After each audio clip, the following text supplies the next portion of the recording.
Halo semuanya, perkenalkan nama saya Fitria Eva, NIM 19104166874, kelas A1 pagi, mata kuliah perilaku konsumen, dosen Adi Mursalin SEMM.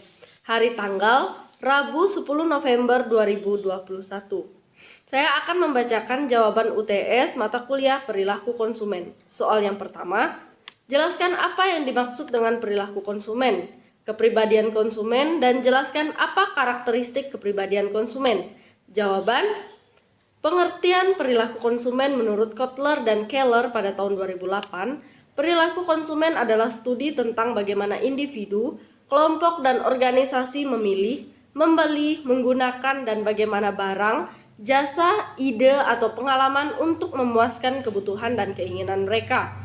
Dogmatisme konsumen adalah sifat kepribadian yang mengukur tingkat kekuatan versus keterbukaan yang ditunjukkan individu terhadap hal yang belum dikenal dengan baik dan terhadap informasi yang berlawanan dengan kepercayaan mereka.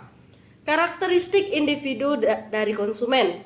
Karakteristik tersebut meliputi usia dan tahap dalam siklus hidup, pekerjaan, keadaan ekonomi, kepribadian dan konsep diri, serta nilai dan gaya hidup pembeli. Yang kedua, sebutkan dan jelaskan teori tentang keterlibatan konsumen atau involvement dan persepsi konsumen yang Anda ketahui. Jawaban, teori keterlibatan konsumen menyatakan bahwa ada pembeli yang memiliki keterlibatan yang rendah dan tinggi. Terdapat beberapa faktor terhadap keterlibatan konsumen dalam melakukan pembelian, termasuk pengetahuan akan produk, informasi internal maupun eksternal, aspek psikologi, budaya, gaya hidup, juga dengan sistem sosial. Persepsi konsumen adalah suatu proses yang membuat seseorang memilih, mengorganisasikan, dan menginterpretasikan rangsangan-rangsangan yang diterima menjadi suatu gambaran yang berarti dan lengkap tentang dunianya. Nomor 3. Coba saudara jelaskan dengan contoh high involvement dan low involvement konsumen dalam membeli sebuah produk. Jawaban, adapun contoh produk high involvement adalah pembelian rumah dan pembelian telepon cerdas. Sedangkan contoh produk low involvement adalah pembelian garam meja dan pembelian air minum dalam kemasan.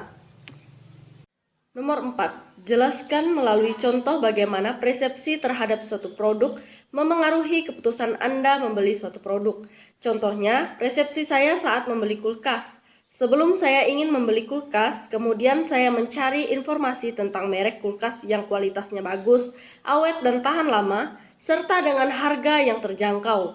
Melalui internet serta mendapat informasi dari keluarga dan teman, setelah mendapatkan informasi mana kulkas yang berkualitas baik dengan harga terjangkau, saya memutuskan untuk membeli kulkas tersebut dan setelah kulkas tersebut datang, saya merasa puas karena sesuai dengan ekspektasi. Jadi menurut saya, persepsi saya membeli kulkas ini termasuk high involvement karena saya harus mencari informasi terlebih dahulu sehingga saya dapat memastikan bahwa barang tersebut baik. Nomor 5. Apa yang dimaksud dengan gaya hidup konsumen? Sebutkan contoh dari pengaruh gaya hidup konsumen dalam membeli suatu produk. Jawaban, gaya hidup konsumen adalah ekspresi keluar dari nilai-nilai dan kebutuhan-kebutuhan konsumen dalam menggambarkan gaya hidup. Konsumen dapat dilihat bagaimana mereka hidup dan mengekspresikan nilai-nilai yang dianutnya untuk memuaskan kebutuhannya. Nomor 6. Coba saudara jelaskan hubungan antara kepercayaan, sikap, dan perilaku konsumen. Berikan contohnya. Sikap konsumen adalah perilaku yang menunjukkan apa yang disukai dan tidak disukai konsumen. Selain itu, Mowen dan Minor pada tahun 2002 menjelaskan sikap atau attitude sebagai afeksi atau perasaan untuk atau terhadap sebuah rangsangan. Menurut Sumarwan, kepercayaan itu sering disebut sebagai perkaitan objek atribut, yaitu kepercayaan konsumen tentang kemungkinan adanya hubungan antara sebuah objek dengan atributnya yang relevan. Sedangkan menurut Mowen dan Minor, kepercayaan konsumen adalah sebagai semua pengetahuan yang dimiliki oleh konsumen. Nomor 7. Coba saudara tonton 3 iklan di TV, sebutkan ketiga iklan tersebut. Setelah Anda menonton ketiga iklan tersebut, apakah Anda mempunyai niat untuk membeli produk yang diiklankan tersebut? Jelaskan jawaban Anda dengan menggunakan teori persepsi, kepercayaan, sikap, dan perilaku konsumen. Jawabannya, yang pertama saya menonton iklan kulkas Polytron, yang kedua saya juga menonton iklan sabun Zen, dan yang ketiga saya menonton tentang iklan Pocari Sweat. Di sini saya berpersepsi bahwa ketiga iklan ini termasuk dalam high involvement karena kita harus mengetahui terlebih dahulu informasi-informasi tentang produk-produk tersebut. Kepercayaan saya terhadap produk tersebut karena sudah di setiap tempat sudah mengakui bahwa produk tersebut baik dan sudah banyak digunakan walaupun harganya terjangkau. Begitu nomor 7. 8. Coba Anda tunjukkan satu iklan ke 3 orang teman Anda di tempat Anda tinggal. Setelah mereka menonton iklan tersebut, tanyakan kepada mereka bagaimana persepsi mereka terhadap produk yang diiklankan. Tanya mereka apakah mereka percaya terhadap produk yang diiklankan tersebut, dan bagaimana sikap mereka terhadap produk yang diiklankan tersebut, dan apakah mereka mempunyai minat untuk membeli produk yang diiklankan tersebut, dan minta alasan mereka jika berminat untuk membeli atau jika tidak berminat untuk membeli. Setelah itu Anda jelaskan rangkuman jawaban mereka. Iklan yang saya tunjukkan kepada 3 teman saya adalah iklan Pocari Sweat. Mereka berminat membeli karena Pocari Sweat ini tidak hanya sekedar minuman saja, tapi juga bisa untuk menambah ion tubuh, dan bagi orang yang sedang dehidrasi dengan meminum Pocari Sweat ini juga dapat meningkatkan kekuatan tubuh dan kembali memaksimalkan segala yang ada di tubuh. Misalnya bisa meningkatkan kualitas tubuh kembali seperti menambah ion-ion yang hilang di dalam tubuh kita karena aktivitas yang kita lakukan sehari-hari. 9. Apa yang diusulkan oleh Daniel Katz mengenai fungsi dari sikap konsumen? Jawaban, Daniel Katz pada tahun 1960 dalam Sumarum 1 2003 mengemukakan 4 fungsi dari sikap, yaitu fungsi utilitarian, fungsi mempertahankan ego, fungsi ekspresi nilai, dan fungsi pengetahuan.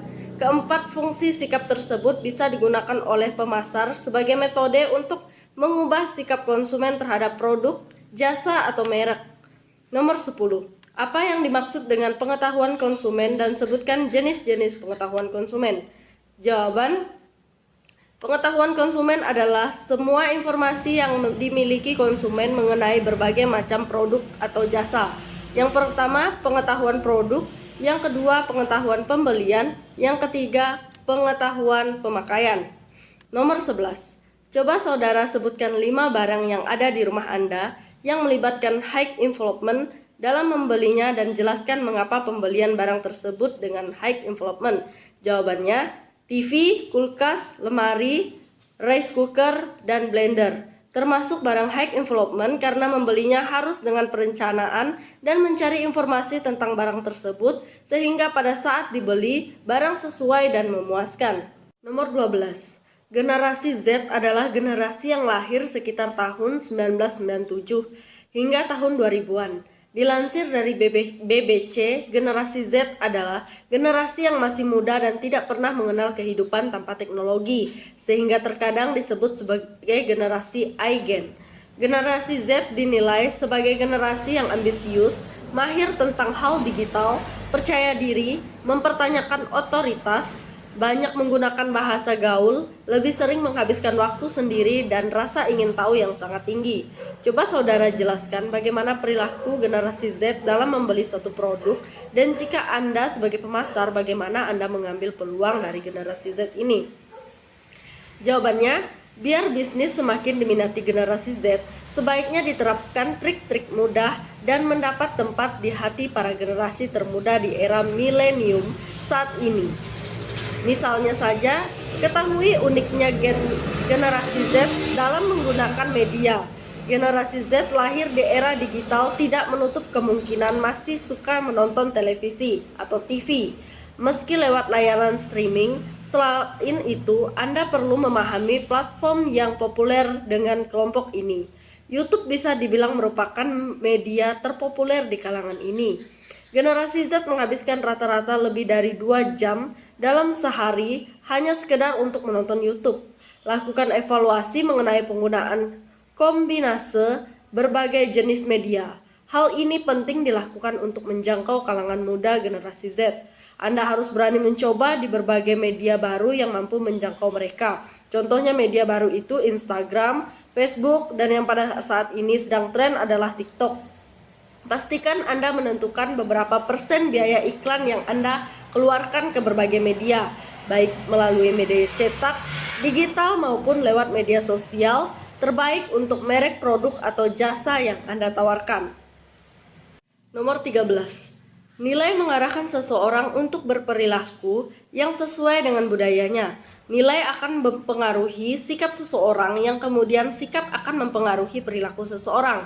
Sebutkan contoh dari nilai yang mengalami perubahan dan perubahan dalam konsumsinya. Jawaban, budaya mempengaruhi manusia mengambil keputusan dalam perilaku konsumsi. Perkembangan industri akibat teknologi membuat perusahaan memproduksi barang-barang secara massal dan relatif murah. Hal ini juga turut mempengaruhi perubahan kebudayaan manusia yang pada awalnya merupakan masyarakat agraris secara bertahap berubah menjadi masyarakat perkotaan. Akibatnya, terciptalah tatanan nilai baru dan pola hidup yang baru akibat dari budaya manusia yang telah menjadi masyarakat perkotaan.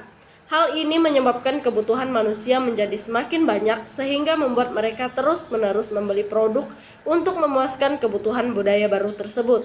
Pada akhirnya terbentuklah masyarakat konsumtif, yaitu masyarakat yang selalu mengonsumsi barang maupun jasa. Nomor 14, sebutkan tugas-tugas yang sudah Anda kerjakan sebelum UTS perilaku konsumen. Jawabannya, merangkum setiap materi di akhir pertemuan, kemudian di-record. Link YouTube dikirim di grup FB dan WA, serta membuat persepsi tentang barang yang ada di rumah dengan melihat barang tersebut termasuk ke dalam high influence product atau low influence product. Kemudian di-record, link YouTube dikirim ke grup FB dan WA.